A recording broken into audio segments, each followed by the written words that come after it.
बिस्मिल्लाहिर्रहमानिर्रहीम। ټول حاضرینو ته السلام علیکم ورحمت الله. زه به د شعر نه مخکې یوه غزل ووایم تاسو ته.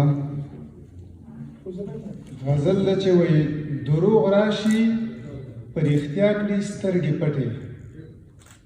دروغ راشي په رښتیا کړي سترګې پټې، ښې وینې ځان په شا کړي سترګې پټې، او دروغ ویني دروغ اوري دروغ وایي،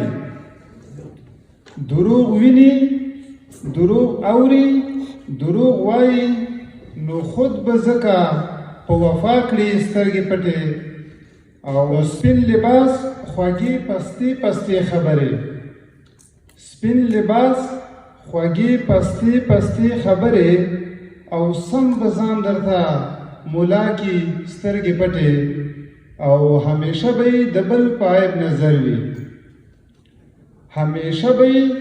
د بل په عیب نظر وي، نو ځان ترې هیر وي خامخا کړي سترګې پټې، او داسې وخته شولې پاتې جهاد ګله، داسې وخته شولې پاتې جهاد ګله، نو نور خو څه کړې اوس اشنا کړې سترګې پټې.